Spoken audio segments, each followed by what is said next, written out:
pagi. Thank you untuk undangannya. Thank you teman-teman. Oh di atas di ya. atas aja. Oke. Saya nggak boleh jauh-jauh katanya teman-teman. Jadi saya harus nempel ini. Oke, sekali lagi ya. Selamat pagi, champion.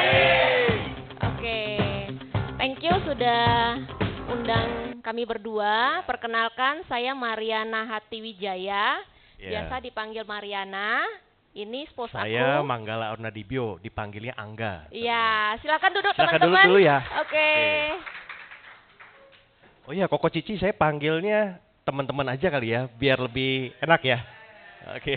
Iya. Iya.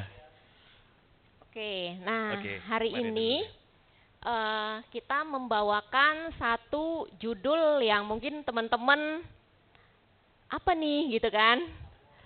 Star Wars gitu betul, ya. Betul. Untuk desain udah pasti si Angga, karena aku yang biasanya yang bagian kasih materi gitu ya. Jadi intinya terserah mau dijadiin apa. Nah muncullah Star Wars gitu ya. Nah, you will be a star in your time. Ini aku menceritakan perjalanan dari agent sampai mencapai hari ini teman-teman. Dan akhirnya berani untuk menganjak spos juga ada di bisnis ini. Berarti ada cerita nih di belakangnya. Benar ya teman-teman ya? Nah, kita pengen tahu juga nih. Istriku gitu ya. Saya nggak pengen tahu juga sih. Maksudnya teman-teman di sini ada yang jalanin berdua dengan pasangan nggak ya? Banyak nggak? Banyak ya. Banyak Tadi ya. saya dapat spill di belakang katanya kita di sini banyak juga kok yang spouse gitu kan. Wah keren banget gitu kan, bisa berdua suami istri bisa jalanin bisnis ini, bisnis luar biasa. Gitu. Kita kasih applause ya. Oke. Nah aku pengen cerita sedikit nih kenapa saya memilih judul ini. Ya. Teman-teman, aku spill dikit ya. Dulu kalau aku daerahnya Lubuk Pakam. Ada yang pernah ke Lubuk Pakam? Nggak tahu ya, di mana itu nggak tahu ya. Nah, Lubuk Pakam itu yang sekarang kalau teman-teman ke Medan, itu yang namanya Kuala Namu. Langsung. Nah itu adalah tempat kelahiranku di sana. Jadi kalau aku pulang ke bandara itu bisa naik becak, tapi nggak boleh masuk gitu ya. Bisa naik becak. Nah jadi kalau masa kecil kita kan suka lihat namanya bintang ya di langit ya, karena dulu itu kan nggak ada gadget seperti hari ini, bener ya. Udah pasti kita keluar masih jam 7 kita lihat ke langit ya. Ada yang bintangnya itu kedipnya kenceng. Ada juga yang cuman ada doang tapi dia nggak berkedip. Dia tetap dia tetap bintang ya teman-teman ya. Dia tetap bintang. Cuman mungkin waktunya yang belum membuat dia bersinar gitu. Mungkin 3 hari lagi kita keluar lagi, ternyata yang kemarin aku lihat biasa aja, dia mulai ada sinarnya. Kayak gitu. Begitu juga saya menggambarkan aku di Prudential gitu loh. Karena setiap orang yang hadir di Prudential, ada yang star bisa promosi setahun, 6 bulan. Mungkin tahun depan dia udah jadi seorang AB karena promosinya 6 bulan. Ada juga yang butuh waktu bertahun-tahun. Saya adalah termasuk orang rata-rata yang datang ke sini itu nggak langsung melihat Prudential itu adalah satu bisnis. Itu loh. Jadi aku pengen sharingkan apa sih yang aku lihat di awal ketika join. Itu ya teman-teman ya. Izin aku bawain materi ini. Nah, disclaimer dulu nih. Ya, disclaimer dulu teman-teman. Nah, sebelum masuk disclaimer saya mau say thank you dulu nih. Saya dan Mariana mau say thank you buat Champion Agency udah invite kita buat sharing.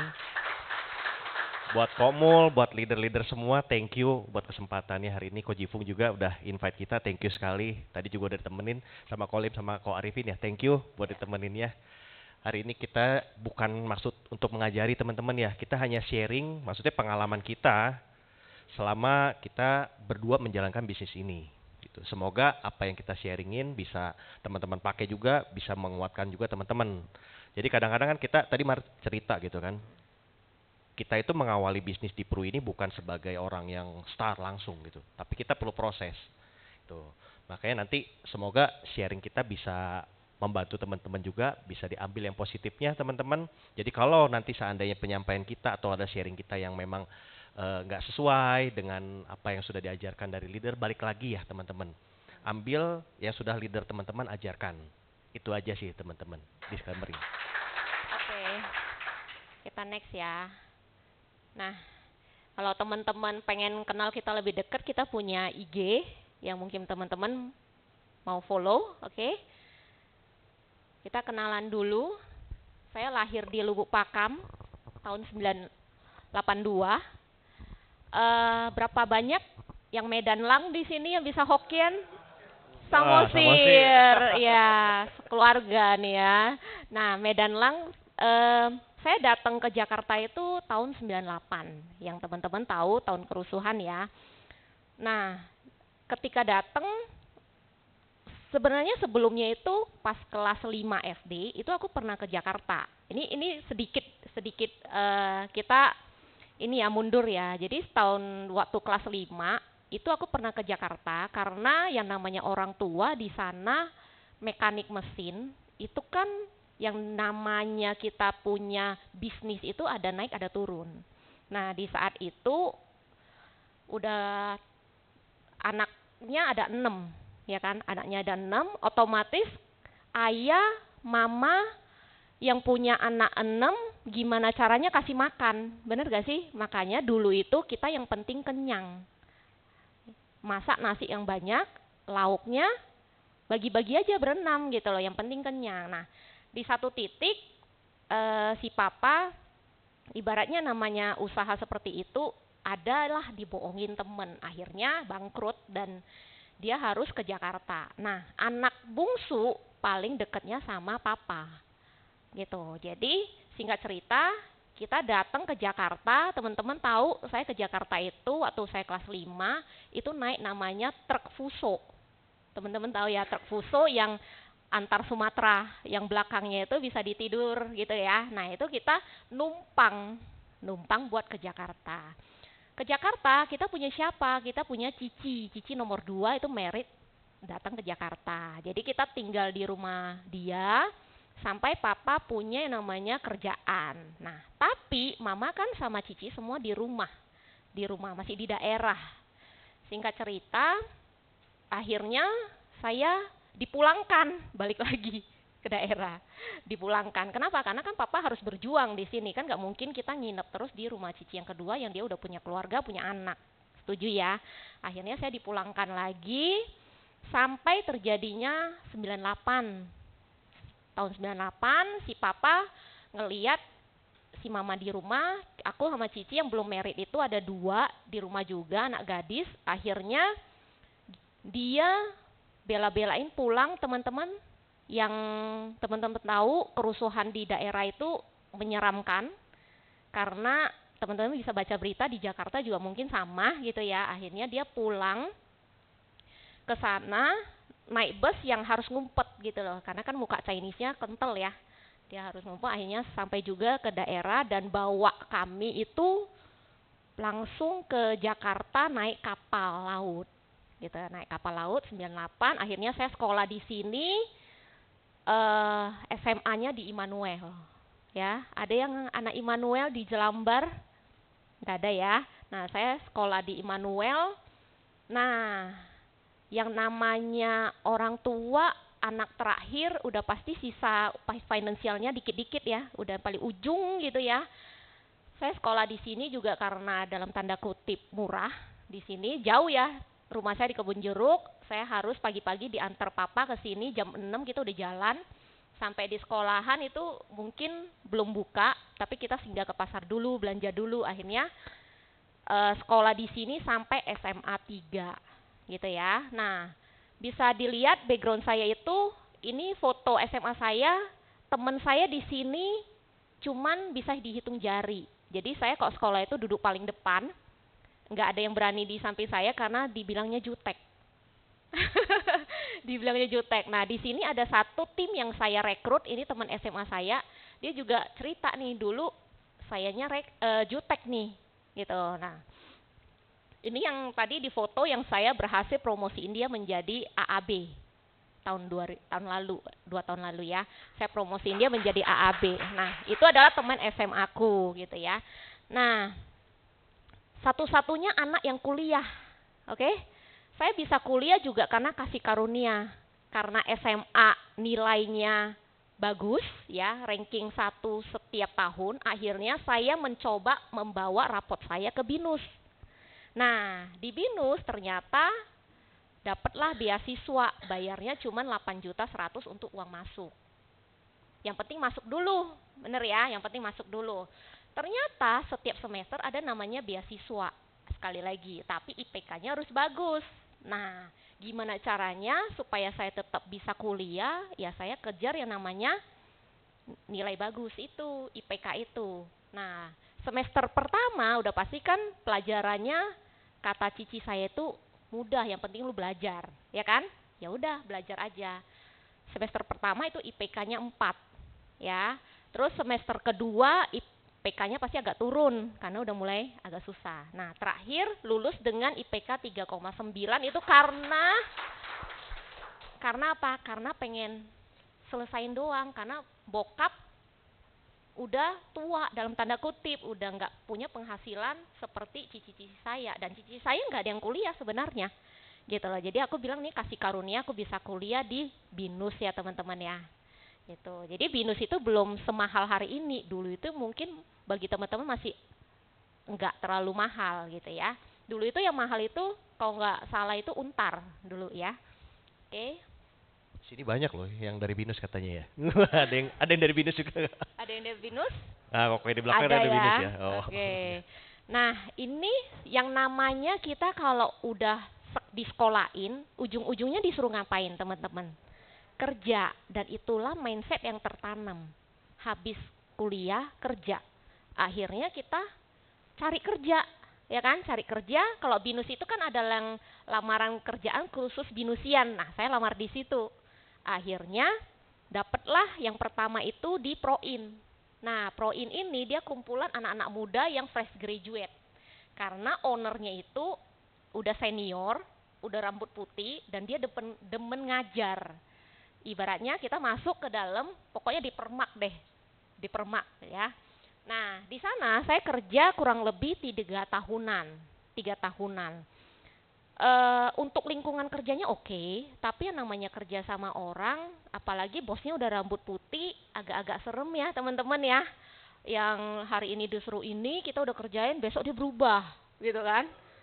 Rule-nya berubah, akhirnya kita kerjain ulang. Ini senyum-senyum pengalaman nih kayaknya. Tapi bertahan juga 3 tahunan, gitu ya. Nah, akhirnya kenapa saya pindah kerja? Karena pengen cari gaji yang lebih tinggi, oke? Ketika pindah naik 10% aja udah happy. Akhirnya kita pindah ke Arta Infotama, dia partnernya Microsoft. Pegangnya tetap sama, ERP juga. Jadi kalau teman-teman yang dulu pernah kerja di perusahaan yang ada pembelian, produksi, habis itu dijual. Nah, saya yang merancang program itu, tapi ada developer IT-nya yang buat di belakangnya itu codingnya seperti apa.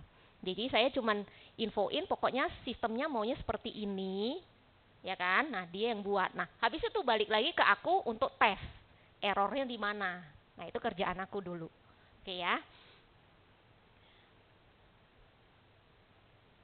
Nah, aku back sebentar ya. Jadi gini, sebelum aku ke bisnis pribadi yang tadi jualan seringkaya, jualan lumpia, di perjalanan ini ketika saya di Arta Infotama, aku udah married. Jadi si Manggala ini adalah teman ketika di Proin. Jadi cinlok ceritanya. Nah, gitu ya. Iya. Tapi sebenarnya pas di Proin itu kita itu nggak pernah berhubungan. Dia itu IT-nya HR, aku kan ERP. Berarti kan dia udah pasti kan sama teman aku gitu kan.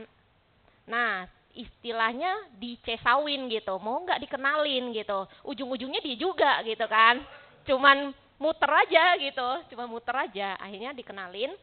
Nah, terus di PT Arta Infotama itu kita udah menikah dan lagi hamil pertama saya itu bed rest teman-teman. Jadi kalau teman-teman nanti udah kenal saya tuh orangnya lincah, nggak bisa jalan pelan. Kadang suami saya tinggal gitu. Saya tinggal. Jadi maksudnya kalau di mall itu ada yang gandengan, kalau saya udah di ujung gitu kan. Dia bilang lu jalan bisa pelan apa enggak gitu kan. Nah, kendalanya adalah pada saat hamil anak pertama, saya itu bed rest. Jadi masuk kantor yang paling ekstrim adalah sebulan cuma seminggu. Kira-kira diapain teman-teman? Di SP. SP sih nggak apa-apa ya kok. Dipotong gaji. Kenapa? Karena yang namanya bos dia lihat dong, ini anak udah nggak ada gunanya di dalam tanda kutip gitu kan, potong gaji. Nah, bagi seorang karyawan ketika kena potong gaji itu jadi masalah besar. Kenapa? Karena yang namanya karyawan habis bulan habis gaji. Bener gak sih? Semua gaji itu kita udah ada postingnya, apalagi dalam tanda kutip orang accounting detail gitu ya. Tanggal 5 bayar berapa, tanggal 10 udah bayar apa kayak gitu. Ya, jangan. Yang terjadi adalah tanggal 5 biasanya udah koma. Ya, udah koma, mau cari mana lagi nih yang untuk bisa di ini salah satu cara ada pakai kartu kredit. Istilah kayak gitulah. Itu masa-masa kita waktu jadi karyawan. Nah, singkat cerita udah dipotong gaji, lagi hamil dipotong gaji, merasa paling menderita ya. Yang bisa dilakukan seorang wanita apa? Nangis. Nangis. Akhirnya saya bilang ke suami saya, kalau enggak gue resign aja gitu ya. Resign aja udah pasti nol dong gajinya ya. Karena belagu gitu ya. Udah dipotong, minta resign. Nah akhirnya bos saya bilang gini, Mariana, kamu gak apa-apa. Sampai nanti kamu bisa kerja lagi, kita akan kasih full ya dong. Fair kan? Tapi aku bilang kok, aku bakal bed restnya lama, gue bilang gitu. Karena memang aku bed restnya sampai 7 bulan teman-teman. Ada orang bed rest kan 3 bulan, nah aku sampai 7 bulan. Terus habis itu anakku lahirnya prematur lagi, ya. Nah, dia bilang nggak apa-apa, kerja aja, ya udah. Jadi menyiksa diri, istilahnya kayak gitu ya. Akhirnya, singkat cerita anak saya lahir prematur.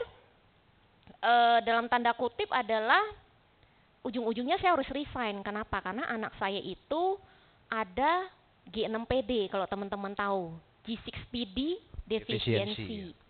Jadi sel darah merahnya mudah pecah kalau ke trigger kamper sama kacang-kacangan. Kamper.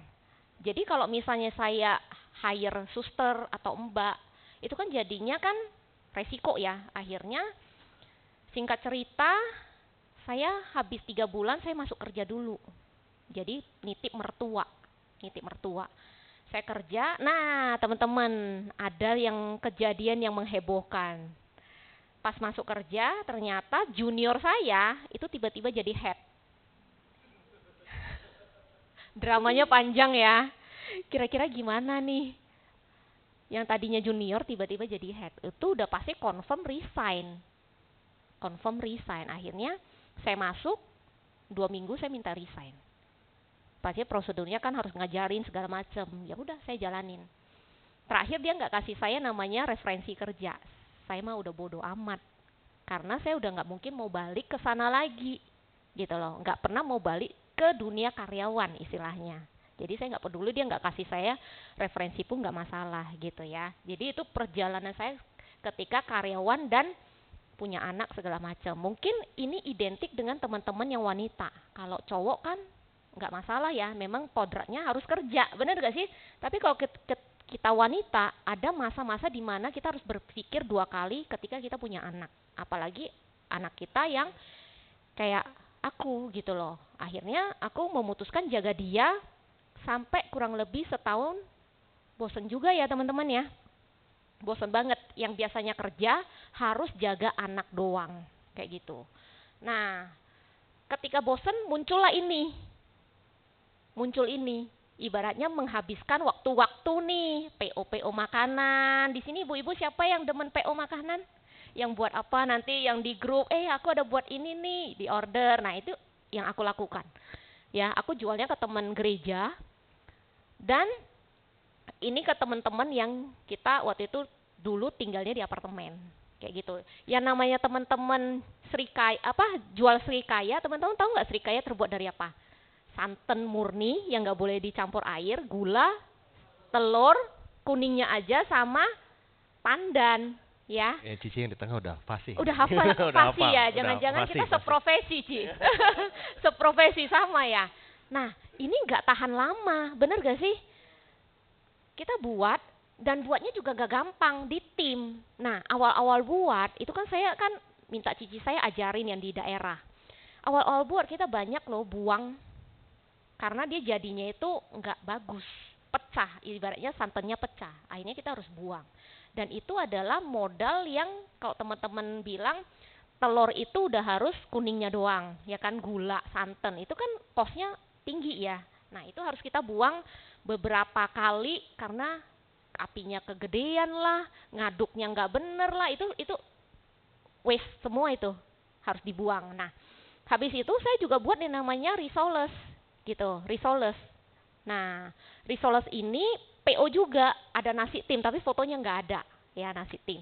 Sampai satu kali kita, sebenarnya ini jalan belakangan, kita kesini dulu nih ke ayam. Jadi konsep aku adalah ketika namanya konsultan ERP semuanya disistemin. Aku bilang sama dia, bilang sama si Angga, yang namanya Starbucks itu nggak ada ownernya. Aku pengen nih buatnya kayak gitu, nggak ada ownernya. Ya udah kita buatin sistem dong, sampai ada member card, terus ada in outnya, form semua aku buatin tuh, karena kan backgroundnya kan orang ERP. Tapi masalahnya adalah sumber daya manusia, yaitu karyawannya. Ya, kita suruh apa dia nggak ngerjain apa, bener gak? Akhirnya makan gaji buta. Yang namanya makan gaji buta, nggak ada omset masuk, udah pasti kita close. Akhirnya kita close. Dan baru beralih ke Srikaya sama Risoles ini. Nah, pas close yang ayam juga itu terjadi namanya drama lagi. Kenapa? Karena udah pasti habis duit, yang beli freezer lah, ayam busuk lah. Ternyata tempat yang kita sewa itu tengah malam dia matiin listrik. Akhirnya ayam kita itu busuk. Pada busuk tuh, 10 kilo, 20 kilo itu pada busuk semua.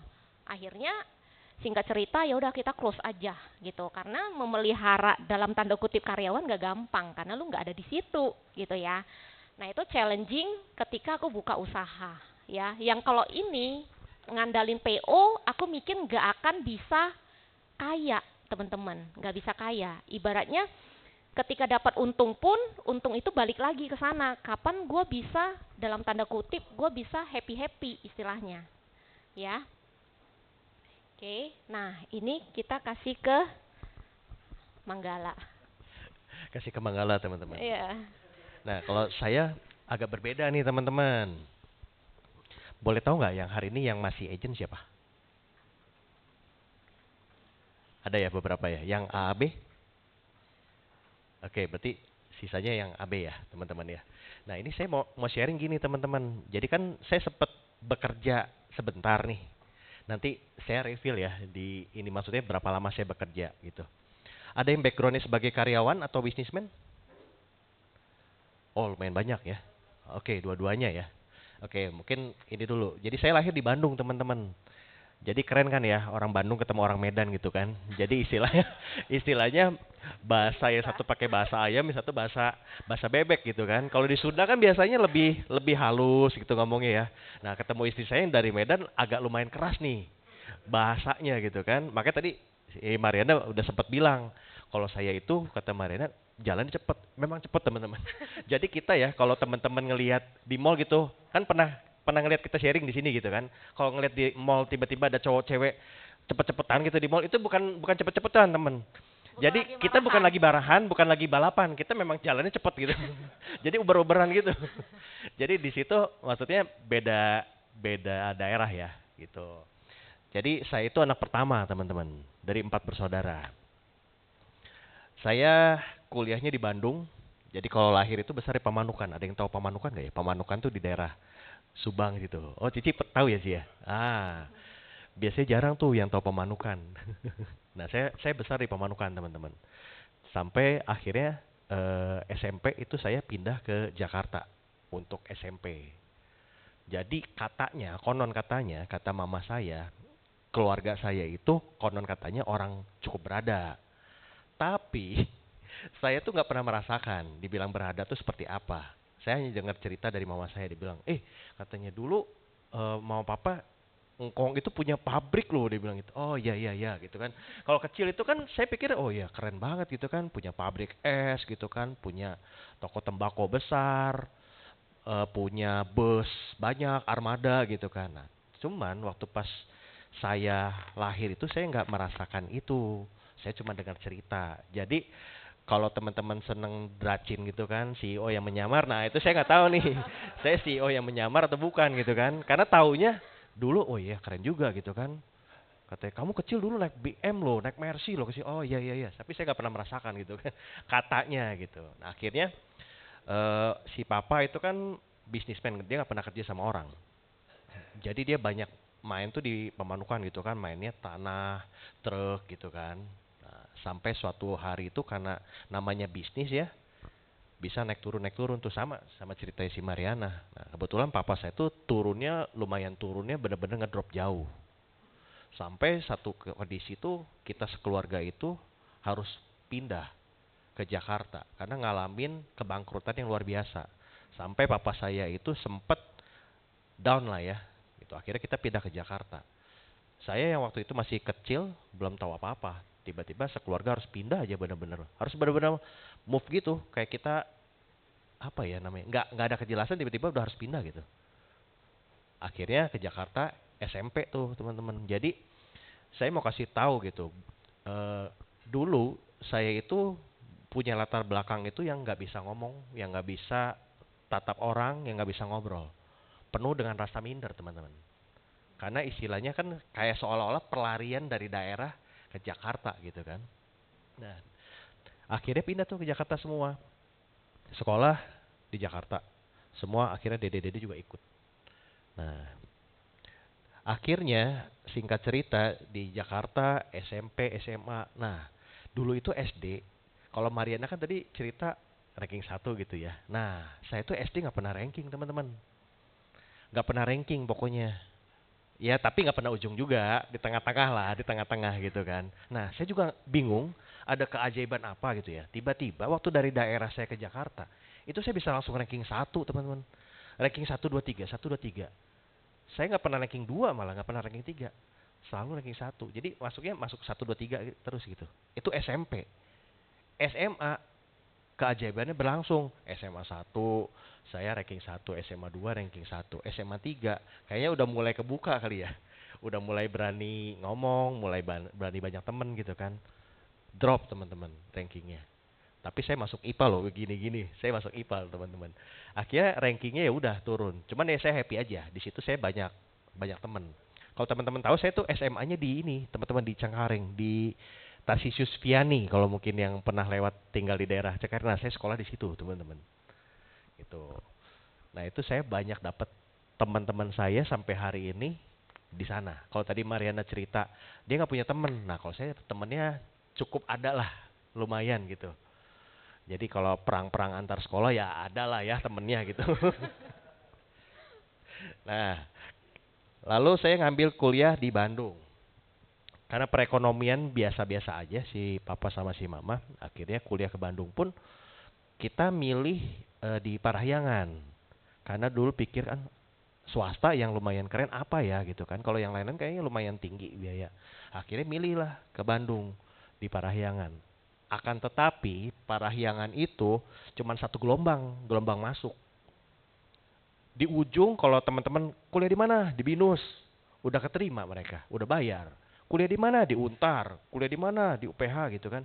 Saya itu lulus, teman-teman udah keterima, saya belum memilih jurusan, belum memilih kampus karena dia itu UMPTN yang terakhir masuk perguruan negeri. Nah, Parahyangan itu di situ. Berbarengan. Mateng kan teman-teman. Yang lain udah pada masuk, saya belum gitu kan. Ya udahlah ya. Cuman kan gimana caranya ya supaya bisa masuk? Akhirnya saya ngeles tuh. Saya nggak tahu ya kalau teman-teman gimana. Tapi kalau untuk masuk Unpar itu ternyata ada les 1 bulan teman-teman. Jadi bimbingan untuk masuk Unpar, bilangnya gitu. Nah nggak tahu deh. Ada yang lulusan Unpar nggak sih? Nggak ada ya. Nah ya udah. Kalau ada maksudnya bisa dikonfirm nih. Kalau dulu tuh ada bimbingan masuk khusus Unpar, dikhususin menjawab soal-soal sana. Kebayang kan?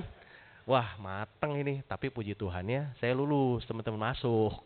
Nah tapi ya, Ini kan lihat ya, lulusannya di computer science, teman-teman. Saya tuh tahu nggak ngelamarnya di mana? Di teknik industri sebenarnya. Saya kagak keterima, teman-teman, di teknik industri. Nilai saya itu nggak cukup untuk masuk ke teknik industri. Saya cuma disarankannya masuknya ke pilihannya komputer, matematika, fisika, sama kimia. Saya cek dong, fisika berapa orang? Cuma sedikit. Kimia juga cuma sedikit. Wah, saya bilang, matematika sedikit juga. Ya udahlah, yang rada banyak kan apa? Komputer science kan. Ya udahlah, saya masuk komputer science, teman-teman. Nah, itu awal mulanya saya di komputer science. Tapi kalau ditanya, menyesal nggak masuk komputer science? Enggak sih. Puji Tuhannya itu mengkomplit istilahnya hidup saya gitu. Ternyata ya masuk situ. Sampai akhirnya ketemu Mariana kan sebenarnya gara-gara komputer science itu, teman-teman. Nah, ini. Jadi before join Prudential tadi kan saya tanya teman-teman banyak kan ya yang ada yang karyawan, ada yang bisnismen. Nah, background saya tuh seperti itu teman-teman, karyawan. Nggak lama sih, sebentar doang. 19 tahun saya kerja. Ada gak yang mirip-mirip saya kerjanya kurang lebih 19 tahun? Cici, lumayan. Wah, saya masih kalah. Saya masih kalah. Nah, saya 19 tahun teman-teman kerja. Jadi yang pertama, jadi saya walaupun secara nilai tadi kan IPK saya nggak terlalu bagus ya. Yang penting saya lolos untuk bisa bekerja 2,76. Saya ngelamar-lamar kerja kan, langsung masuk tuh ke Proin Dinamika di daerah Puri teman-teman kantornya. Tempat saya ketemu istri saya. Nah, di sana itu ya udah saya sebagai web developer. Jadi kalau bikin-bikin website apa, tapi ke aplikasi. Nah, itu kerjaan saya dulu teman-teman. Kerjaannya berarti saya coba ini ya, teman-teman nanti tarik garis lurusnya ya. Jadi kan saya udah backgroundnya begitu. Nah, sekarang di IT pula ketemunya lingkupannya sedikit gitu kan. Nah, terus saya lanjut lagi ke ini. Setelah 6 tahun di sana, saya lanjut ke Raja Wali Corpora, teman-teman. Kantornya itu di Mega Kuningan. Jadi kalau Raja Wali Corpora mungkin orang-orang pada nggak tahu. Saya dulu nggak tahu. Ternyata perusahaannya cukup besar. Jadi grupnya Pak Peter Sondak namanya. Jadi kalau RCTI dulu ada XL, ada Semen Gresik, ada Bentul, ada Hotel Four Seasons, Sheraton gitu. Nah, itu grupnya Raja Wali Corpora. Dulu saya nggak ngerti tuh. Teman saya telepon kan waktu itu dibilang, enggak, dia bilang, lu mau pindah kerja nggak? Jadi teman saya dulu, atasan saya di Proin ini pindah kerja. Nah, tiba-tiba dia hubungin saya. Mau kerja nggak? Dia bilang, boleh deh. Di mana? Di Raja Wali Corpora. Bagian apa? Dia ngomong gini, investment company. Investment company. Wah, jangan-jangan gue nyari-nyari orang buat invest gitu kan. Enggak, tenang aja, dia bilang. Jadi harus pintar ngomong atau apa? Enggak. Yang penting lo apply aja, lo bisa Excel, dia bilang. Excel. Ya udah bisalah. Ya udah, ketemu di mana? Interview lantai 21 di Menara Raja Wali, dibilang di Mega Kuningan. Udah dong. Nah, karena saya tuh orangnya kan biasanya mempersiapkan diri gitu kan. Jadi misalnya interviewnya Senin, saya dari Sabtu itu udah cari jalan, cari rute supaya nggak telat ke Mega Kuningan. Nah, ternyata di Mega Kuningan itu ada namanya Raja Wali juga. RNI teman-teman, yang waktu itu sempat ada masuk TV ya, heboh ya, RNI yang ketembak itu. Nah, RNI, saya nggak ngeliat Menara Raja Wali, dulu RNI kan. Saya udah mutar, tanya siapa, Pak, kalau perusahaan yang Raja Wali di mana? Oh, situ, pas gue lihat. Wah, saya bilang kena tepu nih saya, teman saya ngerjain nih. Tahu nggak kenapa? Saya dibilang interview lantai 21, itu RNI cuma lantai 3. Wah, saya udah persiapan Sabtu udah berangkat, bolak-balik. Wah, ini saya bilang salah kali ini. Salah gitu kan. Nanya sana nanya sini, ya Raja Wali ini Pak, gitu kan. Kok 3 lantai gitu, saya 21 dari mana gitu kan. Udah tuh akhirnya telepon. Oh, lu salah nggak? Dia bilang, lu lurus lagi gitu kan. Udah lurus. Oh iya, ternyata keren di situ. Oke lah ya, di situ akhirnya saya betah tuh teman-teman. Belajarnya hanya Excel, ngurusin aplikasi internal. Jadi kerennya ya, kan perusahaan biasanya pakai sistem kan. Nah, sistemnya itu saya yang istilahnya bantu manajemen untuk milih. Jadi misalnya ada yang nawarin nih sistem penggajian atau apa, ya udah saya review aplikasinya, nanti setelah kepilih vendornya, ya udah kita yang melakukan training ke internal. Itu ya saya lakukan teman-teman. Nah, cuman ternyata Di situ saya bersyukurnya gini, kalau tadi di IT di Proin itu saya cuman di belakang layar aja sama komputer. Nah, di sini tuh saya bisa explore. User-user kan banyak ya. Ada business unit. Kan tadi saya bilang investment company kan. Ada Bentul lah, mungkin ada apa. Nah, saya tuh IT-nya demen jalan. Jadi ketemu, misalnya ada masalah apa, ya saya samperin. Ya, gimana kok? Atau gimana Bu, masalahnya apa? Ya udah saya main gitu kan. Sering apa namanya? Keliling. Jadi hampir semua bisnis unit itu rata-rata kenal saya, teman-teman. Gitu. Nah, di situ saya mulai belajar bersosialisasi itu di Raja Wali. Itu akhirnya di situ saya hampir 12 tahun, teman-teman. Karena benar-benar nyaman. Karena di Raja Wali itu sampai masuk ke majalah, jadi tingkat kepuasan karyawan beneran masuk di situ. Jadi orang-orang itu kalau ditanya dulu saya isi survei, kepengen nggak anaknya kerja lagi di Menara Raja? Kepengen, kepengen. Malah saya pikir, wah ini kalau ada anak saya juga kalau masuk Raja Wali keren gitu kan, kepengen gitu. Sampai suatu hari krisis udah ada datang gitu kan, perusahaan itu ada mungkin salah, bukan salah sih ya. Mungkin namanya bisnis kan ada naik ada turun, namanya investment company kan perusahaan yang kurang bagus dibeli, diperbaiki manajemennya, dijual kan. Nah, sampai suatu hari beli perusahaan, beli grup, ternyata performanya kurang bagus teman-teman dan ngefek ke grup. Akhirnya saya yang tenang-tenang posisi gitu kan. Kalau karyawan itu kan kita nggak bisa memilih-milih pekerjaan apa yang kita mau jalanin, bener nggak? Dari daily activities terus tiba-tiba saya dibilang gini, nggak, eh kan kita biasanya selama ini dapat bonus. Namanya karyawan kan bonus itu istilahnya buat napas gitu kan. Ada THR, ada bonus buat napas. Sampai dibilang gini, bisnis unit yang satu itu kayaknya perlu ini deh. Lu coba ikutin deh. Lu kesana deh. Coba lihat ada yang mereka kurang apa lu bisa bantu. Akhirnya saya diutus tuh ke sana. Awalnya cuma bantuin doang teman-teman. Bantuin terus tiba-tiba saya dipanggil. Enggak, ini kan IT manajernya mau pindah, mau pensiun dia bilang. Kamu mau nggak gantiin? Pikir kan ya udahlah ya. Saya kasih minta waktu. Nah, sebelumnya itu tuh tepat sebelum Covid, teman-teman. Jadi kayak saya 11 tahun, kalau karyawan itu kan biasa pernah dengar nggak kalau yang background karyawan kadang-kadang gini. Iya nih, nggak happy gini-gini. Gue mau pindah mau resign Sering dengar nggak begitu? Kalau kalau di pengalaman saya sering begitu tuh. Saya mau resign gajinya nggak oke nih, nggak ada kenaikan, nggak ada bonus gitu. Saya mau resign, tapi kagak resign saya. Sampai akhirnya 11 tahun aja udah. Karena kelamaan ini kan, maksudnya bahayal pengen resign gitu. Sampai akhirnya dikirim, bener loh, dikirim ke business unit. Sampai saya ngerasa gini, buset ya, saya bilang, saya kayak ngerasa kayak dibuang sih sebenarnya ke business unit. Karena saya ngerasa posisinya udah mentok di situ. Dulu terakhir saya asisten manajer di sana. Saya bilang, Mariana sering bilang, kenapa lu gak cari pindah pekerjaan lain sih? Gaji saya dengan gaya gitu. Gaji saya itu untuk level saya itu, saya udah cari, maksudnya di job street, di level saya itu nggak ada gaji segini. Saya bilang, ini oke loh, saya bilang gitu. Sampai akhirnya kondisi waktu itu terpaksa pindah. Terpaksa pindah, ya udah jadi IT kan, awal-awal start dari IT. Nah, tahu nggak teman-teman, saya dipindahin ke perusahaan advertising. Advertising tahu apa? Bikin iklan teman-teman, syuting film, bikin iklan gitu kan. Nah, saya terjun di sana sebagai IT. Dulu yang saya ngerasa dibuang, ternyata saya dapat promosi banyak di situ teman-teman. Jadi itu tepat COVID. Saya pas cemplung ke sana. Teman-teman saya ternyata yang di Raja Wali ada pengurangan, ada yang di layout, ada apa. Nah, saya enggak. Puji Tuhannya saya di Fortuna, namanya Fortune Indonesia TBK.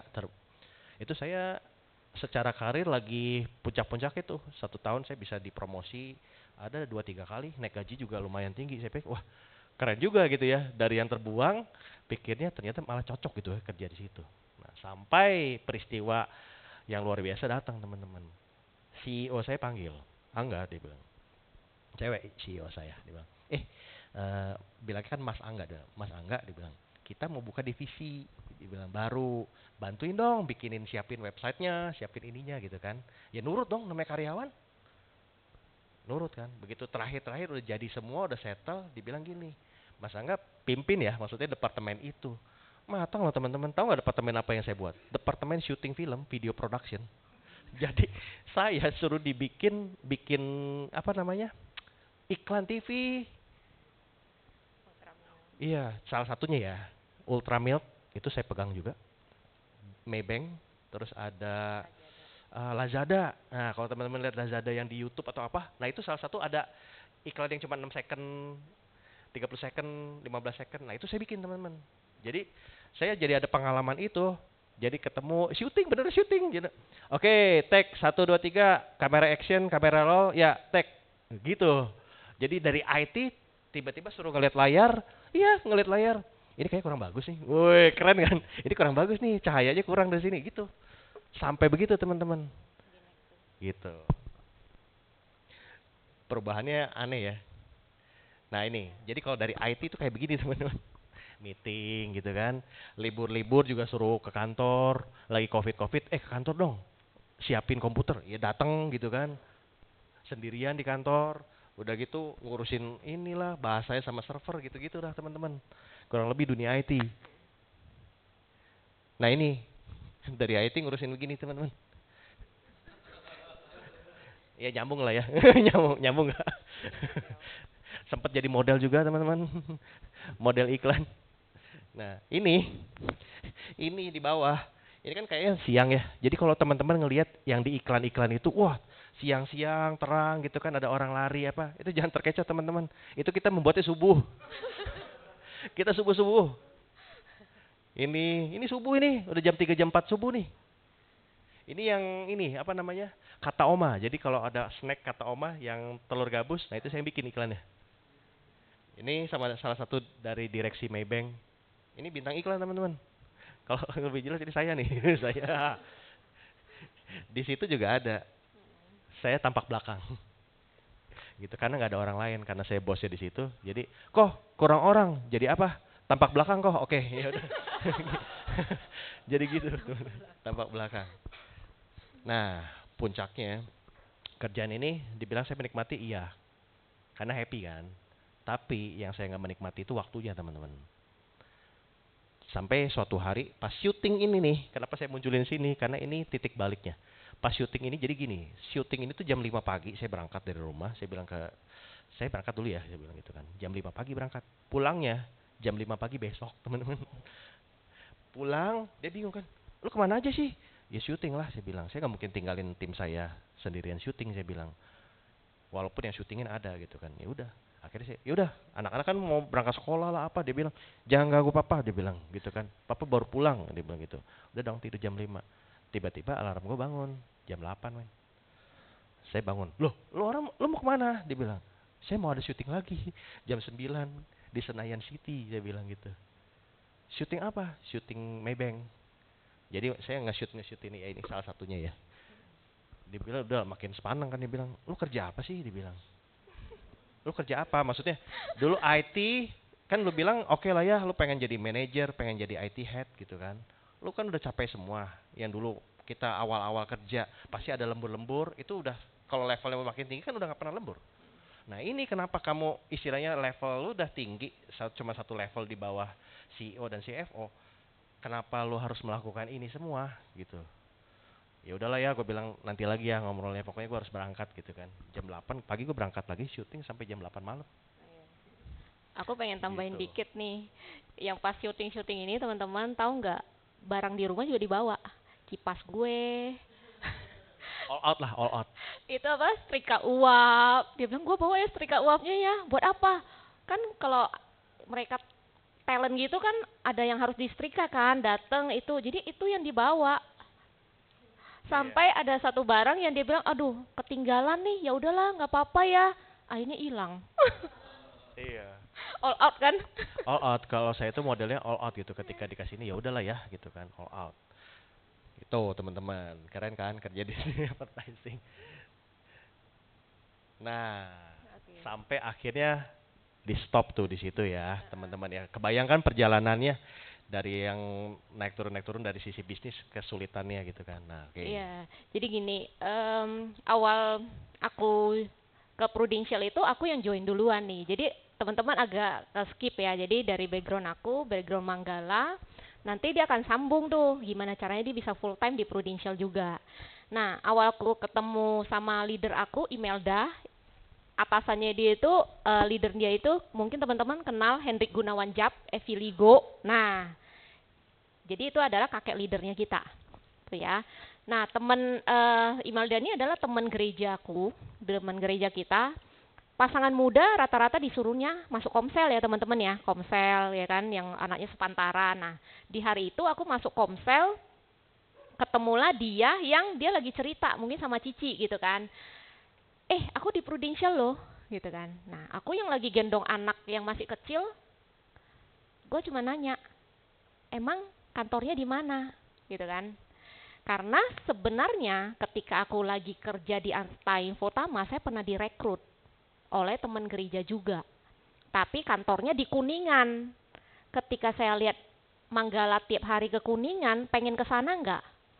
Udah pasti nggak pengen. Bener nggak sih? Jauh banget. Akhirnya ketika Imelda bilang, kantor saya di Sudirman. Oh, deketan dikit nih. Nggak yang padahal 11-12 ya teman-teman ya. Padahal 11-12. Akhirnya, oh di Sudirman. Cuma sebatas itu doang. Oh di Sudirman. Ya namanya agent Prudential kalau ditanya, nyamber gak sih? Nyamber kan? Langsung dipepet terus kan? Nah itulah yang terjadi. Jadinya dia follow up aku terus. Belilah yang tadi tuh, Srikaya, Risoles. Nah di PO terus tuh sama dia tuh. Gak tahu dia kasih siapa.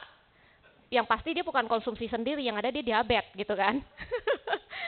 Dia datang ke apartemen kita, ngobrol-ngobrol, Mar gue mau beli ini nih. Udah datang.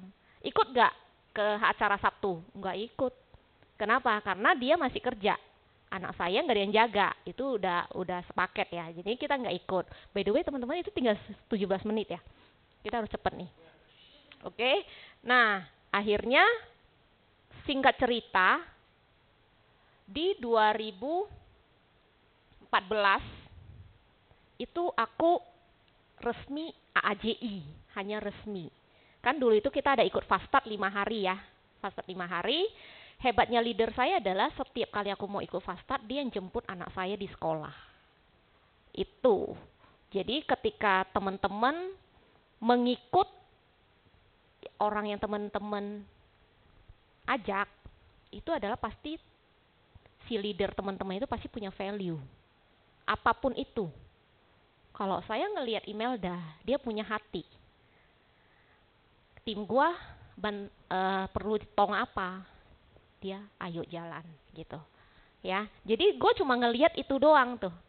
Kadang aku ikut, yang dulu kita ada PFA, aku ikut, dia juga yang jemput anakku di sekolah.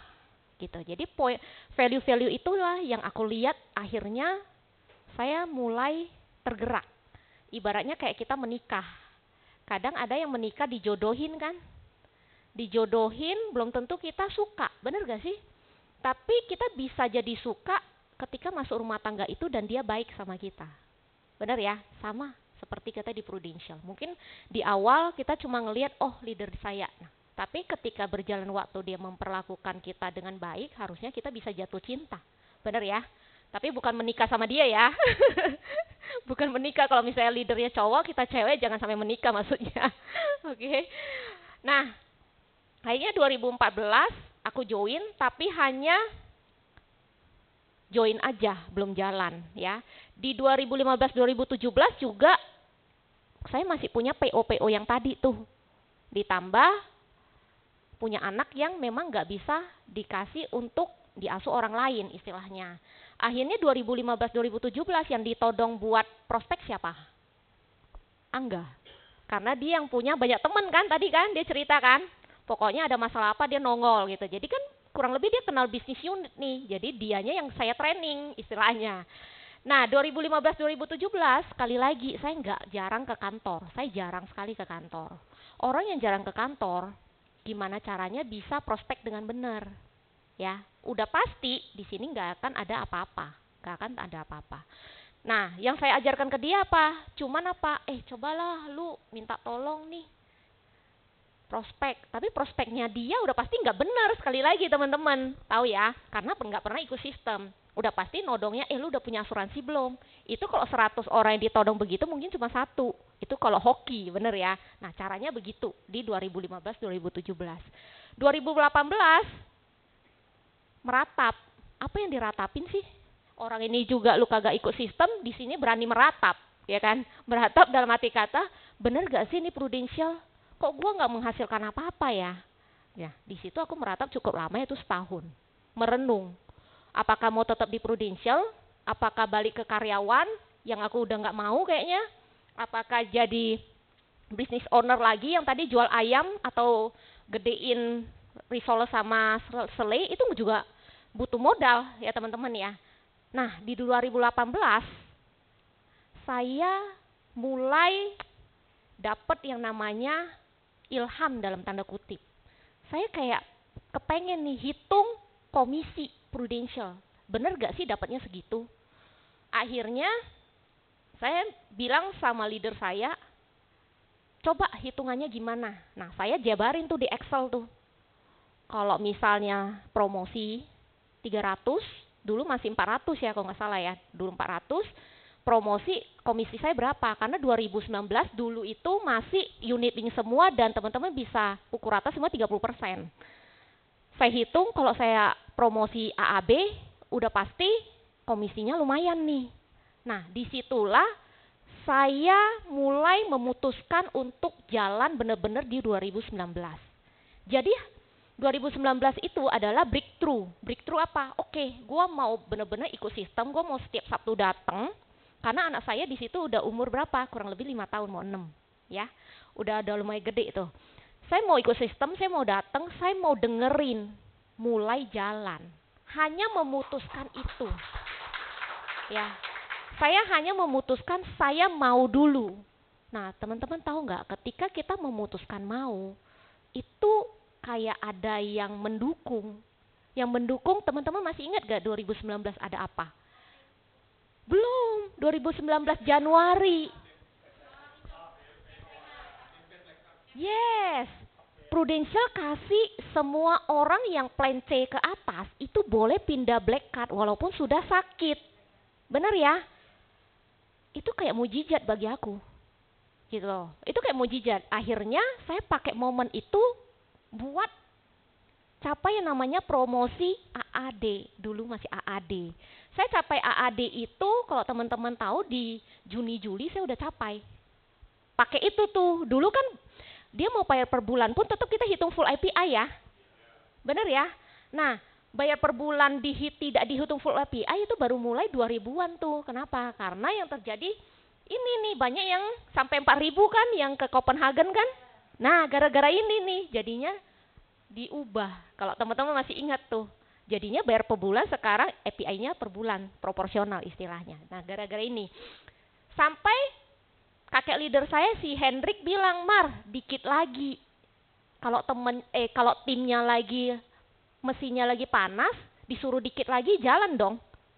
Dia cuma bilang, Mar nanti kita bareng-bareng ngopi di Copenhagen. Padahal saya nggak suka ngopi. Dia cuma bilang kita ngopi di Copenhagen. Dia bilang, lu kan belum pernah ke Eropa nih. Lu tahu nggak kalau di Eropa itu kopinya enak katanya gitu. Hebat ya. Dia cuma ngomong gitu doang. Akhirnya aku jalan sampai akhir tahun confirm Copenhagen sama 2 tiket trip Bangkok. 2 tiket trip Bangkok itu adalah dari grupnya kita, ya. Akhirnya kita 2020 celebrate gitu ya. Celebrate Januarinya ke Bangkok, Maretnya lockdown. Yang tadinya semangat, tiba-tiba lockdown. Saya adalah orang yang tidak bisa cepat adaptasi. Dan itu menjadi masalah. Mungkin bagi teman-teman di sini mudah nih adaptasi. Oke, COVID, gue harus ngapain? Gue itu bengong, teman-teman. Bengong, mau ngapain nih? Gue udah pengen ngajak dia. Kenapa? Karena gue ledekin dia. Bonus lu kan udah lama gak ada. Lu tahu gak gue Copenhagen, komisi gue, bonus gue berapa? Udah gue ledekin yang sebelah ini. Kasian ya. Nah, terjadi ini, berani ledekin lagi nggak? Enggak, gue aja masih mau survive gitu kan. Akhirnya Di 2020-2022 saya bilang sama si Angga, kayaknya bakal lama nih karena pandemi dan seluruh dunia teman-teman tahu itu semuanya lockdown. Ya, kita lihat berita semuanya itu. Akhirnya saya bilang, karena anak saya yang pertama itu dari dulu minta adik, saya merasa ini momen yang paling tepat untuk kasih adik ke dia. Ya, jadi di 2020 sampai 2022 kita fokus anak kedua. Ya, tapi tetap ada yang namanya orang datang, Mar, gue mau asuransi dong. Nah, tapi dalam tanda kutip itu hanya beberapa orang yang datang. Kalau kita nggak keluar, jangankan omset, debu pun nggak masuk. Bener gak sih? Nah, itu poinnya ya. 2023, seperti teman-teman juga mungkin kantornya udah buka, akhirnya kita ke kantor lagi. Di sini kita juga set yang namanya AB. Tapi saya tahu spirit saya beda dengan ketika 2019. Kita bisa rasain spirit kita ketika awal tahun masuk, gue mau ngapain, gitu loh. Spiritnya saya rasa beda. Ya, akhirnya 2023 saya cuma tutup di 500-an. Dan gue nggak punya tim di saat itu, nggak punya tim. Nah, di 2023 akhir ada namanya repricing. Sekali lagi pola pikir. Banyak orang menganggap repricing itu adalah kendala. Begitu juga dengan saya di 2023. Tetapi di 2023 ketika kita repricing, ada satu teman saya yang tadi SMA itu, dia juga kena repricing karena aku prospek dia. Kita ketemu di satu rumah teman yang bareng tuh SMA-nya. Aku bilang, aku lagi mau ketemu si A nih. Dia mau suruh aku review polis, lu kesana aja. Sekalian tanda tangan. Nah, pas dia datang, dia duduk, Mar, gue mau jadi agent. Udah dong, mau jadi agent gitu kan. Ya udah, sini KTP lu, rekening lu, segala macam, kita proses. 2023 akhir. Januari 2024, saya selalu kontak tim saya. Tahun ini lu mau ngapain? Mau jalan bareng nggak? Nah, giliran dia dong, saya telepon. Mar, gue mau resign. Gak mau jalanin pro. Dia bilang karena gue udah dapat kerjaan. Kita bingung sih, kok resign ya gitu. Kok resign gitu kan. Padahal di sini kan lu bukan karyawan, bener gak sih? Dia bilang gue mau resign. Gue bilang gak apa-apa, lu gak kejalanin gak apa-apa. Biarin dulu kode agent lu, gue bilang gitu kan. Akhirnya di 2024, sekali lagi saya mikir nih 2019 gue punya spirit apa.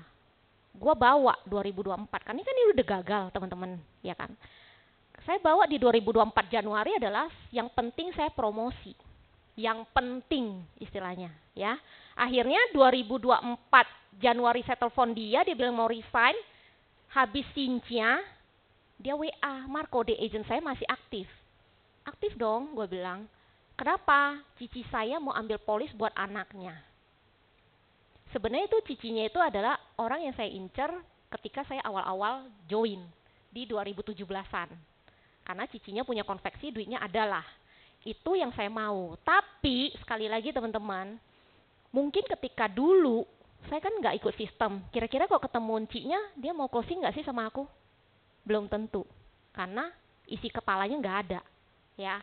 Ketika di 2024, saya ketemu dia, udah pasti beda. Kenapa? Karena kita udah dibentuk di sini, udah sistem. Ya, 2019 udah ikut sistem. Ketemu dia, udah pasti dalam tanda kutip kita sikat adalah sampai adiknya promosi dong. Nah, itu yang aku lakukan. Nah, kalau dia cuma promosi, omset cuma 300 juta, kira-kira aku naik AB enggak? Enggak. Saya bilang ke dia, kita harus punya planning lain lagi. Kita datengin satu persatu pasukan kita, ada yang closing 50 juta, 60, itulah yang kita kolek satu-satu sampai terakhir kita ke Serang di Oktober. Itu dia closing keluarganya sekitar 120 juta. Dan aku cuma bilang sama Angga, pokoknya aku cuma mau naik. Cuman mau naik. Aku nggak mikir start club, nggak mikir apa, cuma mau naik. Tapi bonusnya adalah aku dapat yang namanya top AAB Miracle. Itu kita nggak tahu pas waktu kick off top AAB-nya siapa, ternyata kita. Itu kita nggak bayangin ya. 2025 saya bilang 2024 kan kita udah promosi. Dan aku juga nggak kepikiran buat start club. Yuk kita start club tahun 2025. Dan spirit itu yang kita bawa sama untuk start club, dan teman-teman tahu 2025 yang aku kejar adalah repricing untuk kumpulin FYP. Jadi strategi ya, teman-teman harus punya namanya strategi. Tahun ini ketika teman-teman ingin promosi, pakailah strategi. Karena jujur aku di sini ada strategi, di sana juga ada strategi. Tapi di sini puji Tuhannya ada apa? Ada teman yang tadi yang dia mau ambil cicinya. Itu semua saya closingin, teman-teman. Saya closingin, saya bantu dia closingin sampai dia naik AAB. Itu semuanya ibaratnya aku yang bantu dia lah, gitu. Karena yang namanya kalau dia prospek sendiri pasti nggak akan dapat seperti ini, gitu sih, ya. Oke. Nah, ini sangat kena di saya. Kenapa? Karena 2018 kalau bukan saya yang mau bangkit, mungkin saya udah nggak ada berdiri di depannya teman-teman. Karena yang bisa nyelamatin kita sendiri adalah diri kita sendiri, bukan orang lain. Orang cuma bisa ngomong, kalau kita nggak mau dengerin bisa nggak? Bisa aja. Dia ngomong apa sih? Gue nggak mau dengerin, gue nggak mau jalanin. Ya udah bodo amat gitu kan. Gitu. Berarti kita sebenarnya yang pegang kunci itu, ya. Oke. Nah, akhirnya berani bakar kapal. Kita udah nggak ada punya bisnis lain selain Prudential. Si Angga, aku bawa ke sini, tapi ada satu mimpi yang dia pengen wujudin. Apa tuh? Dia pengen kesini dulu, bisnis konvensional. Boleh ya kita dengerin sedikit ceritanya ya, bisnis konvensional. Kok waktunya boleh ditambah sedikit, boleh ya? Gini ya teman-teman ya. Ya. Nah ini jadi namanya karyawan itu kan pengen punya bisnis kalau saya angan-angannya. Jadi istilahnya saya udah kerja, saya pengen punya bisnis sendiri. Itu kan akhirnya bangunlah ini. Saya buka perusahaan kecil, bergeraknya di bidang servis komputer teman-teman. Jadi berbekal tadi 11 tahun di Raja Wali dan 3-4 tahun di advertising, akhirnya saya memberanikan diri tuh teman-teman. Jadi saya pikir gini lah, saya udah bekerja lama, saya udah tahu lah kurang lebih cara ngitung, gimana sih cara buka bisnis gitu kan. Akhirnya udah tuh, kita kan orang pikirnya udah buka toko, enggak. Saya bilang saya mau buka perusahaan, saya bilang gitu kan. Ya udah, akhirnya ketemu partner, buka perusahaan. Saya belajar kan, oh ya zaman sekarang kan harus konten, bener nggak? Harus iklan, harus apa, itu saya terapkan di perusahaan saya ini. Saya udah hitung kan, dia nanya berapa lama kita bisa balik modal, kurang lebih 1 tahun, 1,5 tahun udah pasti balik modal, saya bilang gitu kan. Saya udah hitung begini-begini gitu. Nah tapi ternyata kan teman saya ini partner bilang ya udah Koh, dia kan manggil saya Koh, ya udah jalan, pokoknya lu perlu modal berapa, gue siapin, dia bilang gitu. Oke dong. Saya tenang kan, saya pikir ya udah, lu pakai istilah boleh pakai skill saya sebagai karyawan dan istilahnya udah tahu lah ya gitu kan. Nah ternyata teman-teman yang namanya bisnis itu nggak semudah dan nggak seindah yang dibayangkan. Mariana udah sering ngajak saya ke bisnis pro, tapi saya nggak mudeng bisnis pro itu seperti apa. Sampai akhirnya ketika saya sebagai business owner, inilah yang membukakan mata saya. Sorry, maksudnya kadang-kadang mungkin pengalaman saya ini mungkin kedengarannya klise, bangun bisnis gitu kan, berharap bisnisnya bisa besar. Betul teman-teman, itu harapan saya dan mungkin harapan sebagian orang yang memulai bisnis. Memulai bisnis itu dengan harapan yang positif. Ah bisa lah, hitungannya segini, BEP sekian, cara jual begini, ngerekrut karyawan begini. Sistem udah bisa gitu kan. Nah itu kita punya harapan positif ketika membangun sebuah bisnis. Tapi realitanya nggak semanis itu teman-teman. Jadi selama hampir 2 tahun saya ternyata bisnis saya dibilangin ada omset jalan. Bisa dibilang kayak binus yang di Jakarta itu semua taruh barangnya ke saya. Taruh barang itu maksudnya untuk servis TV lah, laptop, printer semua. Jadi saya set up untuk toko online semua di semua platform saya set up. Instagram saya mainin gitu kan. Ads juga saya mainin, bayar ads. Tapi ternyata hitungan kita itu bisa miss teman-teman.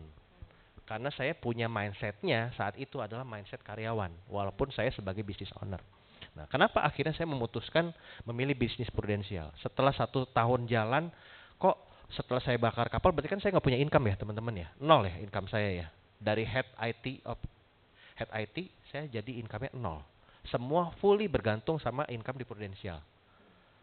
Akhirnya si Marena challenge saya, dia bilang, lo kenapa nggak mau ngeliat bisnis di Prudential? Akhirnya saya mulai mikir tuh, oh iya ya, ternyata ada bisnis loh di Prudential. Apa sih bisnisnya? Kita ngobrol bareng. Sampai akhirnya ketemuin saya dong sama Ko Johan. Ko Johan tuh kan GE ownernya Miracle Agency kan. Ketemuin dong, saya pengen ngobrol sama dia. Akhirnya satu poin dia bilang gini, enggak, dia bilang, lu udah coba kan maksudnya di bisnis lu sendiri gitu. Menurut lu gimana? Ya lumayan sih kok, saya bilang gitu kan. Udah ada penghasilannya belum dari situ? Saya agak-agak setengah hati kan, belum sih kok. Belum. Terus satu poin yang dia bilang gini, lu mau nunggu sampai kapan? Kamu mau nunggu sampai kapan? Istri sama anak lu bisa nunggu lu sampai kapan? Sampai bisnis lu bisa growth. Saya nggak bisa jawab teman-teman. Saat itu saya nggak bisa jawab. Tadinya di kepala saya bilang, oh bisa, bisnis ini bisa jalan lah. Omset ada kok, saya bilang gitu kan. Tapi pertanyaan itu menggelitik gitu kan. Gila ya, benar juga ya. Maksudnya sampai kapan saya harus fight di bisnis ini yang belum kelihatan ujungnya? Ko Johan bilang, coba lu pikirin, lu ambil keputusan. Apapun itu, gue yakin keputusan yang terbaik dari lu. Saya pulang ngobrol sama si Mariana. Bisnisnya seperti apa sih? Coba di Fru. Dia bilang, bisnisnya simple. Oke, simpelnya seperti apa? Dia bilang gitu kan. Kita sebenarnya di sini itu blueprintnya bisnis di insurance di Prudential itu kita cuma jual dan rekrut. Beda sangat seperti bisnis konvensional. Bisnis konvensional kita harus mikirin produknya apa, inovasi produknya seperti apa. Itu kita di sini nggak perlu loh teman-teman. Prudential pusat udah siapin produknya. Untuk istilahnya ads-nya, ads itu pasang iklannya, advertising-nya. Itu udah istilah perusahaan besar, udah running sendiri. Kita nggak perlu ngiklan sebenarnya, tapi lebih ke personal branding. Beda yang saya lakukan. Dulu itu saya bayar di konvensional itu bisa bayar ads itu bisa 10 juta, 12 juta sebulan, baru ads-nya doang. Udah gitu belum tentu ada yang datang gitu kan. Nah, beda. Terus yang utama yang saya ngeklik di bisnis pro ini kan bisa dibilang nggak pakai modal. Teman-teman tahu, saya 1,5 tahun bakal kapal buka bisnis. Saya nggak bisa punya bawa income pulang. Ada komisi, ada income sedikit, nggak boleh diambil. Kenapa? Kalau perusahaan itu biasanya kita harus spare. Misalnya 20-30% buat pengembangan bisnis. Buat beli barang, buat apa. Saya nggak berani ngambil. Beda sama pro ya teman-teman. Pro itu begitu kita menjual sesuatu, menjual polis di sini, itu benar-benar income-nya itu benar-benar full punya kita loh. Kita langsung bisa nikmatin. Kalau perusahaan bisnis bukan sekali lagi bukan mendiskreditkan bisnis ya teman-teman ya. Tapi sepengetahuan saya dividennya itu kan berarti kan biasanya ada yang di akhir tahun, ada yang di setengah tahun. Nah itu kan harus istilahnya ada pajak juga. Nah ini tuh enggak gitu. Saya ngeliat oh iya benar. Berarti di insurance itu benar. Maksudnya benar-benar simpel gitu. Saya ketemu orang ngobrol, edukasi, jualan, dia ambil itu begitu isu kan udah langsung dapat. Kerennya di sini, boleh tepuk tangan buat bisnis Prudential kita. Nah, terus terang itu akhirnya yang saya lihat, iya ya, sama percepatan waktunya teman-teman. Bisnis 1,5 tahun, itu saya fokus loh, kondisinya fokus loh. Saya fokus gimana caranya bisa menjual. Beda ketika saya fokuskan ke Prudential, akhirnya ya seperti teman-teman tadi lihat, ketika kita ngeset fokus, apa yang dulu pikir kayaknya nggak mungkin deh untuk promosi, kayaknya nggak mungkin deh untuk mencapai MDRT atau startup, tapi tercapai teman-teman. Itu ketika fokus. Jadi ya saya belajar gitu. Kenapa akhirnya saya memutuskan memang full di Prudential. Sampai hari ini pun kita nggak punya pekerjaan lain selain di Prudential. Itu sih.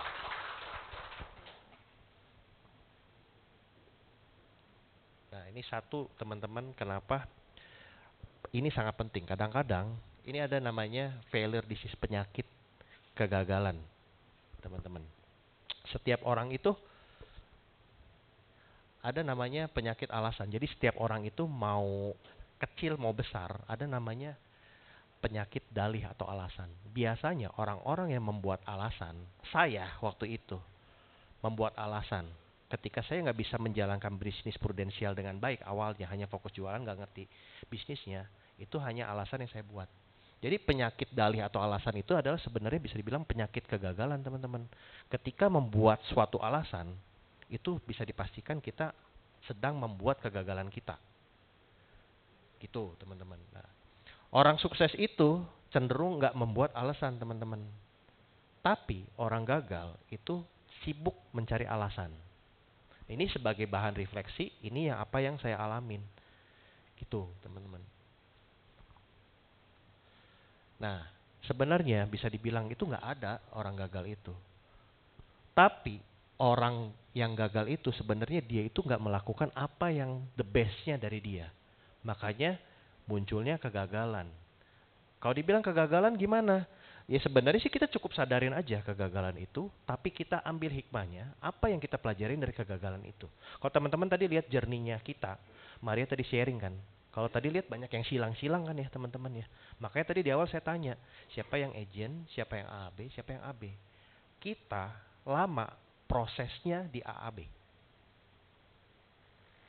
Prosesnya panjang. Nah, tapi kita nggak mau itu menjadikan sebuah alasan teman-teman.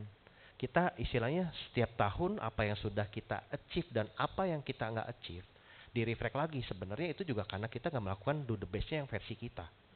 Kita refleks nih ke diri kita. Once kita udah melakukan apa yang the best, jangan lupa kita melakukan evaluasi. Nah, evaluasi kan kadang-kadang kalau dulu kita tuh evaluasi di akhir tahun biasanya. Wah, apa yang udah kita lakukan ya? Apa yang kita salah lakukan? Ketika di 1 tahun bisa dibilang panjang jadinya. Harusnya ketika kita melakukan sesuatu ya udah kita langsung evaluasi, evaluasi per minggu, per hari apa evaluasi. Jadi kita udah langsung bisa bermanuver tuh teman-teman.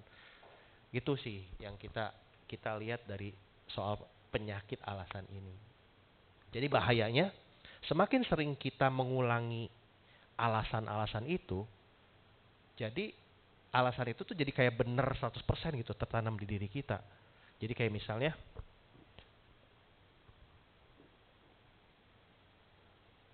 oh tunggu ini back, ini masih gue ya. Jadi misalnya kita ada promosi, gagal promosi.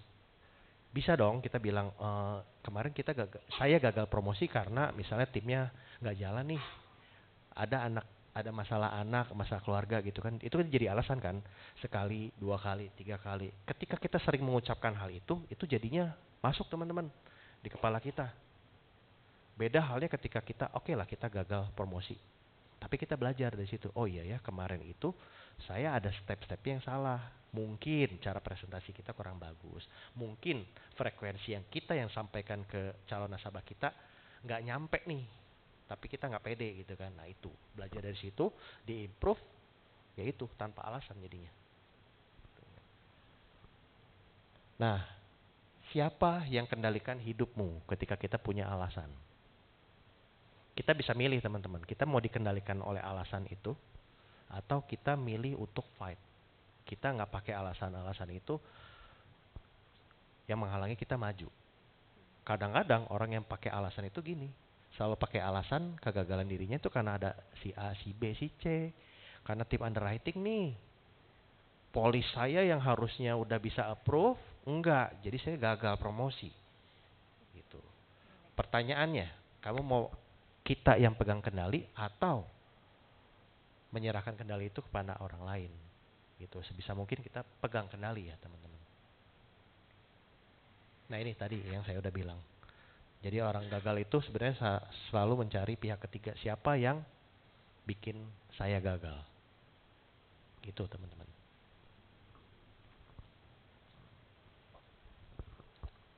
Oke. Ya, ini udah ya tadi ya.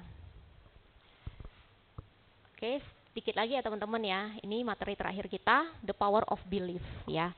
Teman-teman, setiap kalau teman-teman ikutin dari awal, berarti 2019 yang penting kita punya belief dulu ya, karena belief itu penting. 2019 aku punya belief untuk promosi AAB. 2024 aku punya belief untuk promosi AB ya. Jika kamu percaya saya dapat melakukannya, maka benar-benar akan berkembang secara otomatis. Gimana caranya juga akan berkembang. Kayak tadi tuh, tiba-tiba Prudential kasih kebijakan. 2024 ada tim saya yang mau closing keluarganya. Kita pakai momentum itu. Hanya yang bisa kita lakukan adalah pakai momentum yang ada, ya. Yang penting percaya dulu. Cara mengembangkan kekuatan percaya. Yang kita lakukan adalah hanya berpikir gimana caranya gue sukses. Ya, berpikir gimana caranya sukses, bukan berpikir gimana saya gagal. Karena kegagalan itu nggak usah dipikirin. Kalau kamu nggak berpikir sukses, udah pasti gagal. Maka kita harus masukin ke pikiran kita adalah gimana caranya saya sukses. Gimana caranya saya sukses. Kalau teman-teman tahu ketika 2024, saya kejar promosi 900 juta AB, itu tiap pagi kan kita bertapa ya di toilet ya. Itu saya puterin lagu. Saya afirmasi, saya bayangin saya naik panggung promosi. Itu yang saya lakukan. Tiap pagi. Lagu yang saya dengerin adalah yang Champion itu. Ya, stand up for the champion. Nah, itu lagu itu yang saya putar terus tiap pagi. Saya dengerin itu, saya tutup mata, saya bayangin saya ada di panggung promosi ABI.